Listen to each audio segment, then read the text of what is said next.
atunda njaga atta bantu oyo mufere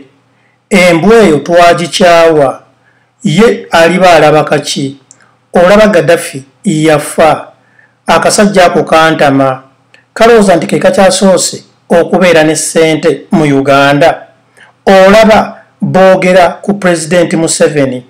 singa President Museveni tasibye ensi yonna n'agimalawo kubanga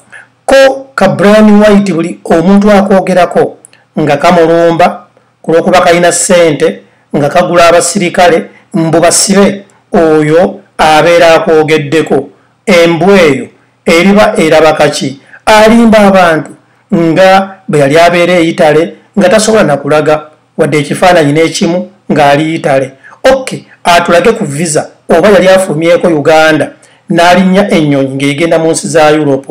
oyo omusajja mubbi atunda njaga atulage bizinensi mwajja ssente talina wadde akaduuka talina wadde ennimiro talina wadde omulimu gwonna gwakola ne ssente nnyingi bwe zito azijjawa alyoka alimberimba abavubuka nti simanyi mubeere bagezi mukole ssente mubeere bakozi muve mu njaga muve mu ero byakwerimbika naye omuvubuka ono mubbi nnyo kaweddemu Bryan White bannayuganda bangi ebyo byebigambo bye boogera ku Bryan White era bye bamuweereza olw'okukwata buloga gwe bayita Ashabaga oyo gwe mulaba ow'enviiri entintinge omuvubuka oyo buloga Ashabaga yakwatibwa Bryan White guno mulundi gwakubiri ng'amukwata ogwasooka yamukwata n'amuwoninga ogwokubiri omuvubuka n'agenda mu maaso kaakati n'amukwata n'agenda n'aloopa omusango ku poliisi y'e Katwe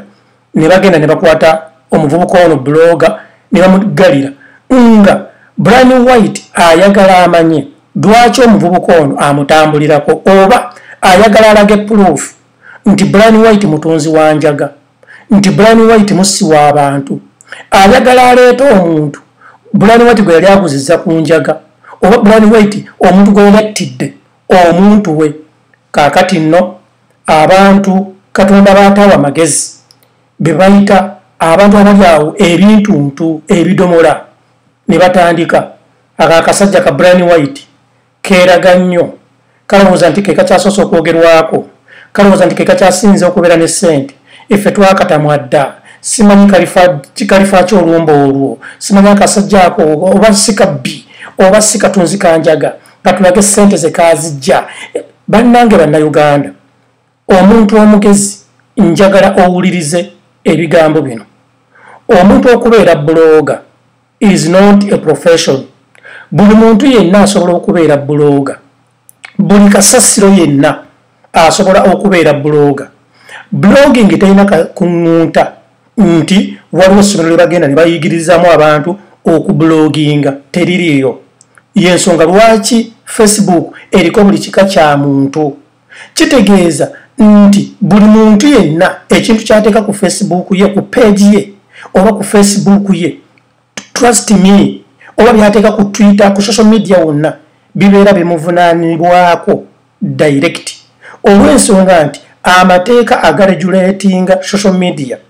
tetugalina ng'abantu tinno olina okugoberera kino olina okugoberera kino olina okugoberera kino nedda wabula tugoberera ebyo nannyini kuteekawo Facebook ye bye yatuula n'agamba bino byenjagala bitambulire ku Facebook nga nze nannyiniyo naye mbeegayiridde bannayuganda nga tonnaba kulumba muntu njagala nnyo osooka okubenga tooki mu famire yo Ashabaga ono buloga mwana muto okubeera nti buloga ku myaka gy'alina bw'abeera ng'asimbiddwa mu kkooti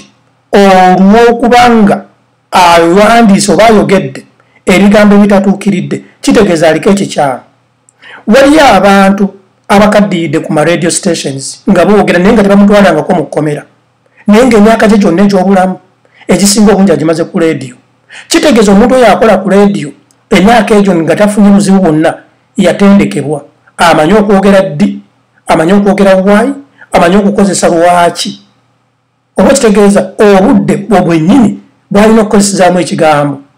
ensonga lwaki abazadde oba abantu batwala abaana baabwe ne babatendeka oba lwaki abantu bagenda mu matendekero bayige ekintu kye bayita ethics of communication mbabuulira Eddy MEZAYA ku myaka gye nnina nakola ku radios ez'enjawulo nakola ku tvs ez'enjawulo ku social media kuno nze nasooka bannayuganda okubeera ku social media kuno nga mbeerako ebintu byenkolerako maze ku social media wenkoledde video eno emyaka 8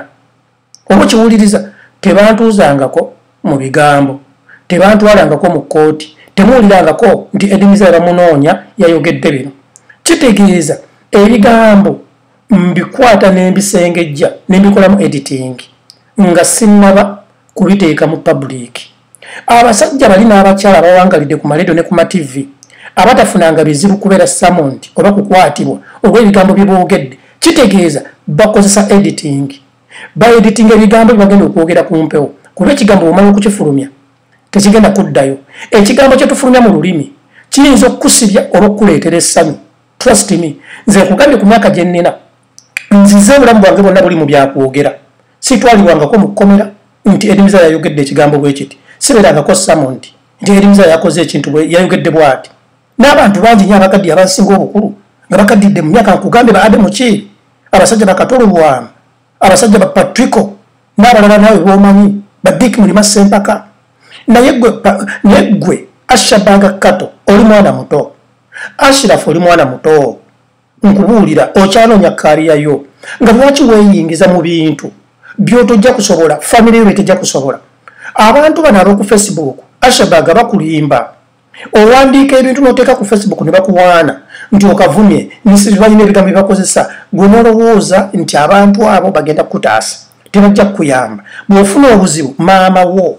baganda bo bwebeera ng'olina omwana oba abaana oba mukyalawo yagenda okutoba okunoonya balooya oba okuteekayo obusente oba okwegayirira omugagga oli omuntu yenna aba akusibye mbeegayiridde bannayuganda mwe babloggers saagala mulowooze nti okubloginga kwa kitalo mbaddiramu buli muntu yenna mu nsi muno asobola okubloginga era buli muntu yenna asobola okuwandiika oba okwogera ebigambo byonna ebyogerwa omuntu saagala olowooze nti Eddy MEZAYA ebigambo byenjogera nze nsinga okubitegeera nedda abantu bangi ababitegeera n'okunsinga naye bo tebaagala bwagazi naye weebuuzeemu lwaki gwe Ashabaga Kato bakukwata ne bakuteeka mu kkomera olw'okuba oyogedde ku muntu ye gwe wekka asiiba ku blogging kuno ng'oyogera Rita Love Kaggwa ayogedde ku bantu bameka bangi nnyo bavuma Rita Love Kaggwa ne babeera mu ntalo zaabwe ani yali atutte Rita Love Kaggwa ne bamukwata oba ne bamuggalira oba ne bamusamuninga tewali njagala otunuulira omusajja gwe bayita Kakensa Henry Ndugwa ani yali amusamuninze tewali naye ng'ate abo abantu benkugamba imi babloggers be abantu bano bembagereza babeera mu nsi za Europe ewali freedom of speech Kakensa abeera Finland Rita Love Kaggwa abeera Bungereza Eddy MEZAYA abeera Sweden tewali muntu n'omu yali atusamuninze naye gwe muganda wange abantu bano ababakozesa igwe blogger yonna gy'oli ku level yonna gy'oliko abantu abakukozesa n'akuwa akasente nti vuma gundi kulw'okuba oyagala okwegula ku muntu akugulira engatto akuleetera akasimu n'akugamba nti novuma Eddy MEZAYA n'akugamba nti novuma gundi ojja kwereetera ebizibu akagattaako ke bakusuubiza tekajja kujja mu kkomera nkubuulira amazima wabula kongera kwonoona kaaliyayo ekyo nkibabuulira n'olyokulaba abantu ne balyoka bagamba abantu nga boogedde ku kamiliyoni singa kamiliyoni tasibye bantu kubamalawo abantu nga boogedde ku Bebe Cool singa Bebe Cool tasibye bantu kubamalawo nsimanyi Bobi Wine singa Bobi Wine tasibye bantu kubamalawo yes waliwo enjawulo wakati wa Bryan White ne kamiliyoni ne Bobi Wine ne Bebe Cool nti abayimbi bo balina kye batunda baagala abantu baagala audience Bryan White talina dduuka nti agenda kwagala customer ajja agula ebintu bye mu dduuka nti alina okwesizaako obulungi ennyo ekyo nkibabuulira amazima yenjawulo eri wakati w'omuntu asabiriza n'omuntu alina omuntu asabiriza bw'alaba omuntu yeegayirira munange mpayo ekyokulya ye kamiliyoni ye Bebe Cool ye Bobi Wine nti bo beegayirira audience egula ennyimba zaabwe audience egende mu bivulu byabwe audience ebaagale basobole okufuna sente, basobole okufuna obulango, basobole okubeera ambassadors of different companies. Naye Bryan White tayina kyabyagaza. Kakati kitegeeza omuntu bw'atyo obeera olina okumugendako empola. Mbabuulira amazima. Ate kibi nnyo okwefuula omuntu amanyi ennyo omuntu. Waliwo abantu abamanyi abantu. Nze Eddie MEZAYA nasoma ne Bryan White emiti era twakulira ku kyalo kimu. Oba kitegeera. Naye Eddie MEZAYA ekigambo kye njogera ku Bryan White kyekyo nti nakula naye, nasoma naye. Nga kituufu nasoma naye. Wengoma sijja kunoonyereza Bryan White sente yazijjawa. Kubanga ne Bryan White tajja kunoonyereza Eddie MEZAYA agenda atya e Sweden. Eddie MEZAYA afuuka atya owe Sweden. Tajja kinoonyereza. Buli muntu yenna mu nsi muno toyina mandate enoonyereza ku muntu nga tokola mu kitongole kyakwerinda. Ekyo nkuddiramu. Oba nga toli registered company ekola omulimu gw'okunoonyereza. Tekikwatako. Ebyo ebitongole bibeera bya gavumenti ate nga biri registered. Ebikola omulimu gw'okwerinda. Naye gwe Ashabaga Kato leero nojja n'otandika okugamba abantu nti Bryan White atunda njaga, nti Bryan White yatta omuntu, nti Bryan White yakola bw'ati, Bryan White assa abantu. My dear, obeera oyingiridde nnyo omuntu. Olwo si lugambo. Abaana bano ba bloggers balina ekintu kye batalina mu mutwe oba balina ekintu kye beerabira nti bwe balaba ku TV ng'omusajja ono akola olugambo simanyi ow'okubukedde oba ku mativi ag'enjawulo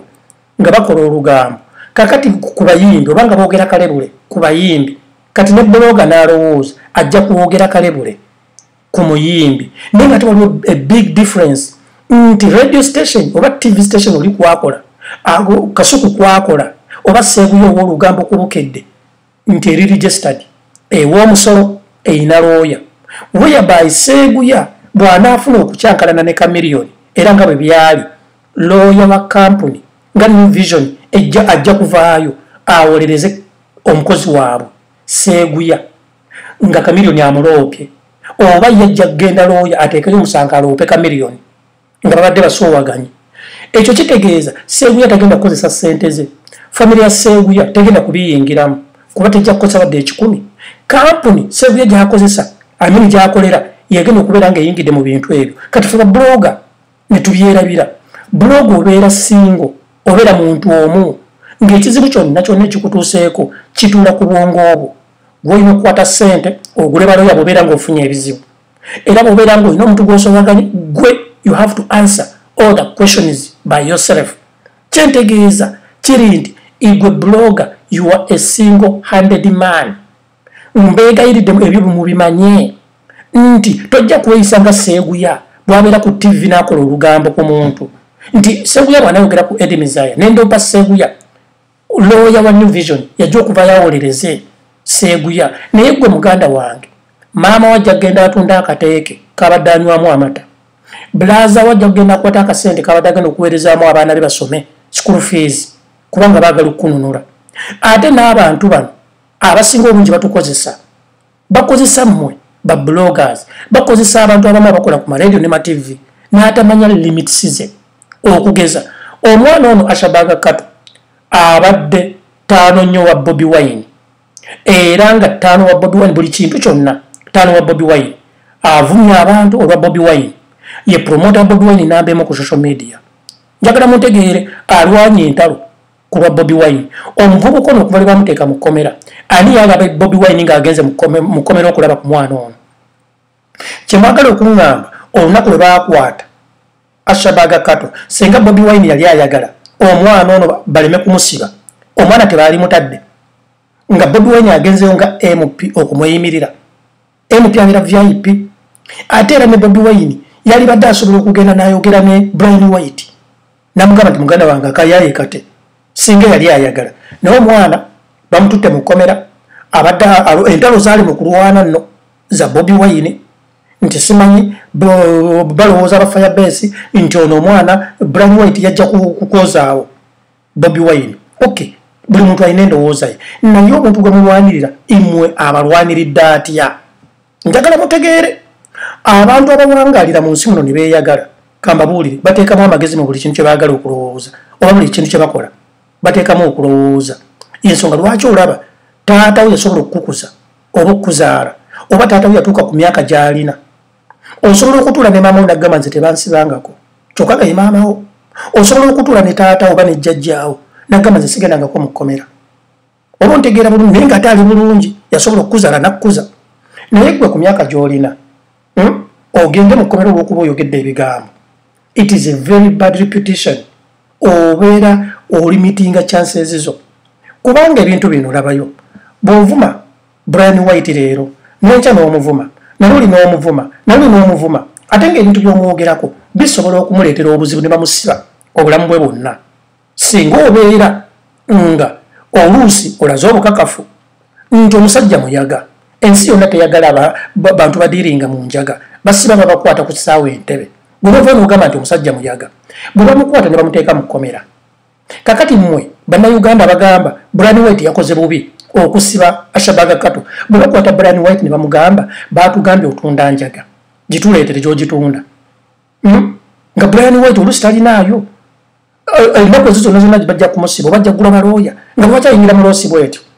kitegeeza nti nno eggwe amwogerako eggwe oba olina okuleeta proof. Eddy MEZAYA siri musanyufu nze saagalangako omuntu yenna bamusire mu kkomera kubanga njagala buli muntu yenna abeere nga yeeyagala abeere musanyufu. Ebigambo bino byenjogera sibyogera bannogo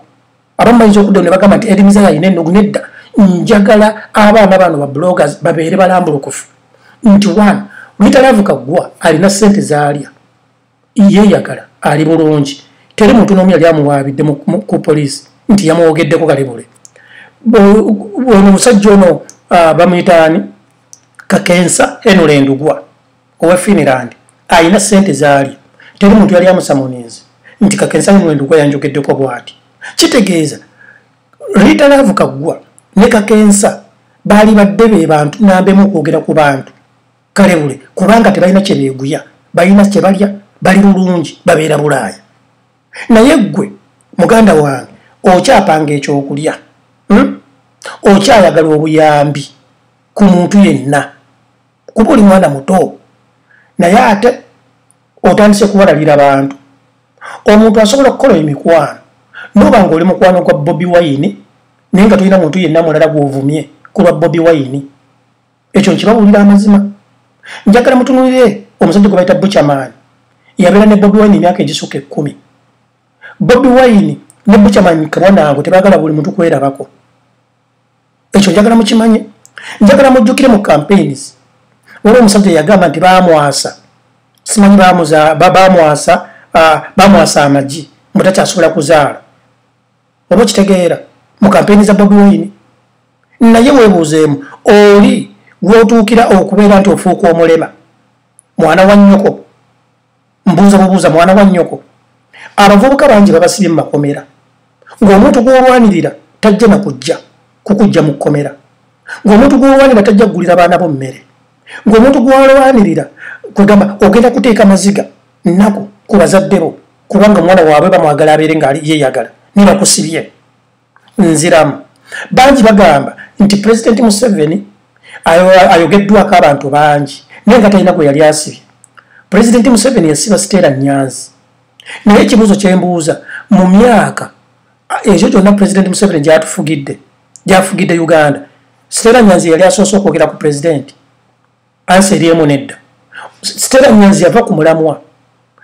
abantu abasigadde boogera ku Pulezidenti Museveni nga bali mu politics ne bamutyoboola nga bali mu politics naye ono yavuma muvumi kuba tosobola kuvaayo n'ogamba nti pulezidenti simanyi pulezidenti ekitiibwa kya pulezidenti n'ogamba nti n'oyo is a pair of buttocks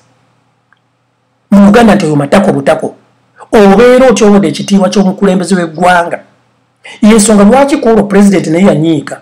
n'agamba nti abantu banjogeddeko bingi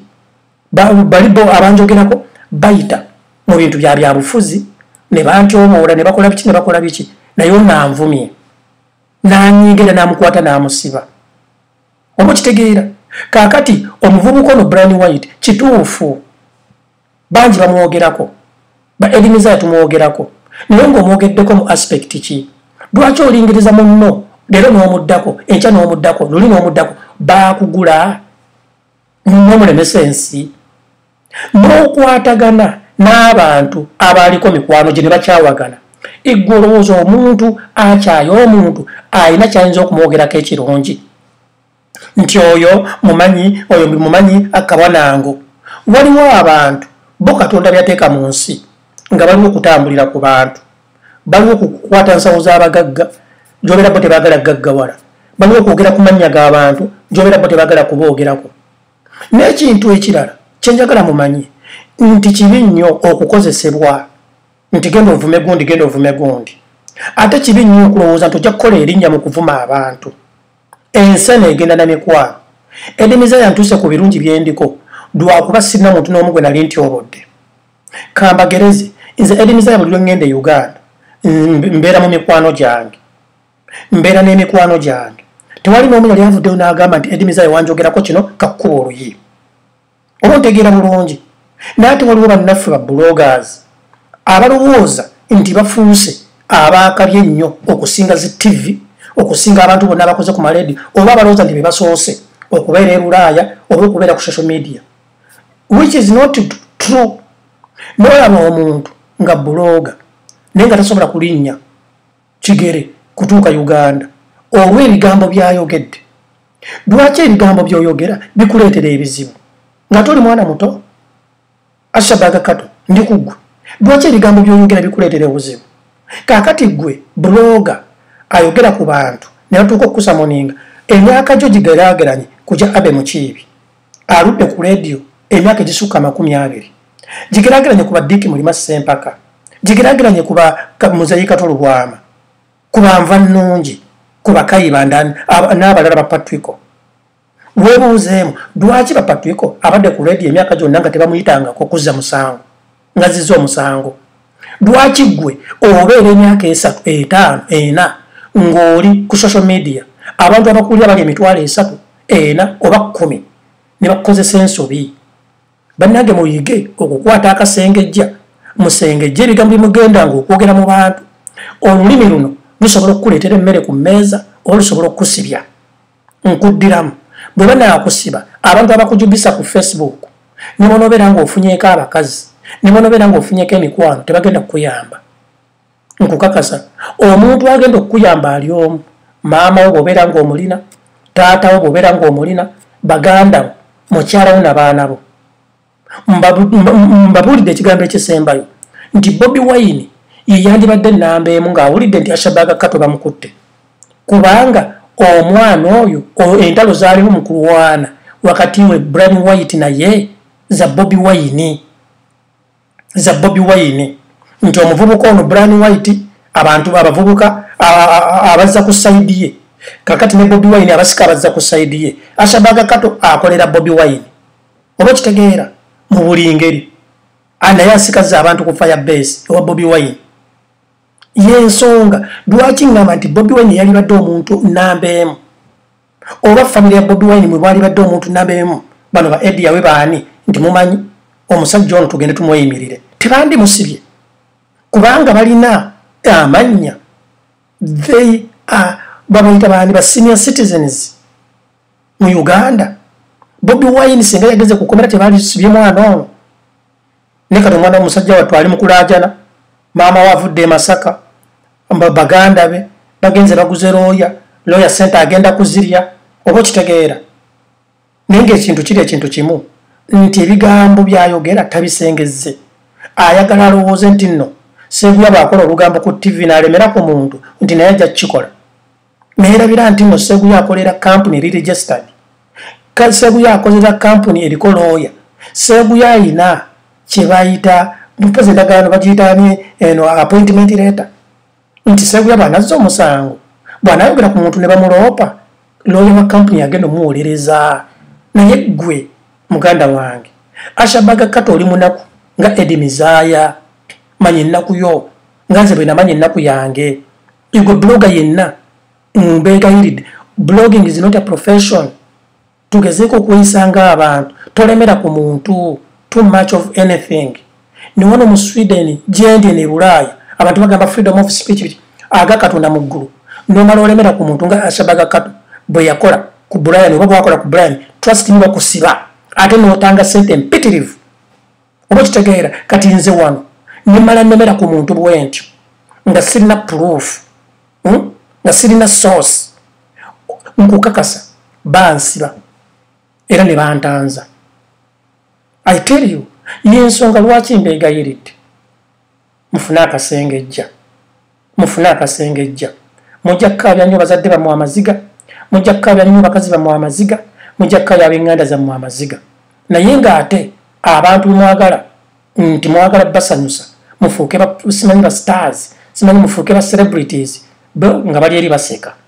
kubanga bajja kujubisa okole video oba okole posti bateekeko ebigambo ebijubisa oyime bakuyita kuyima ogweyo amasannyalaze gakkube oweyita ow'ekitalo naye ng'ate bo bali yajja kuddayo eka yebake n'abaana be eggwe ng'abaana bo babeere nga bakaaba ddadi aluwa abavubuka bangi bali mu makomera olw'obutasengejja bigambo. I tell you siggwe akyasoose okumanya omuntu era siggwe akyasoose okubeera omugezi siggwe akyasoose okukola mu communication moreover nga ne TV gy'okolera eyo y'oku online ng'eriko boosi we yaayo onanyini TV ayagala TV yeekule yajja kukujubisa lumba oyo Bobi genda oyogere ku Bobi Wine oyo twagala oyogere ku Eddie MEZAYA twagala oyogere ku Bryan White literavuka gwe kuba olumba kozi yayagala TV yeekule kyokka ate jjukira TV ye bwe neebogira bweti ng'akugoba ku mulimu kuba you are not a business holder you are not a shareholder mu business eyo bakukozesa ne bakuwa emitwalo 4 omwezi bakukozesa ne bakuwa emitwalo 5 omwezi. Please people mind your future. Eddie MEZAYA Ashabaga Couple katukusalira owone ebizibu naye ba bloggers mwenna muyigire ku Ashabaga Couple nti ebigambo byogenda okwogera bisengejje sigwe kyasoose okukola mu communication ate blogging is not a profession. Buli mbwa esobola okubeera blogger buli muntu kyali asobola okubeera blogger kuba tewaliwo gye bayigiriza muntu okubeera blogger ekyo njagala mukimanyi ekyetaagisa ku blogging internet kubeera na gadget oba simu oba computer oba iPad olusi kubeera na kamera tewali kirala kyetaagisa na muntu kubeera mulamu ng'asobola okwogera oba okuwandiika intelligence naye mbeegayiridde tolina mandate enoonyereza ku muntu nga tokola mu kitongole kyakwerinda ekitongole ky'okwerinda kyonna kyekirina obusobozi era kyekirina mandate kyekirina obukugu era kyekikkirizibwa okulondoola omuntu so si ggwe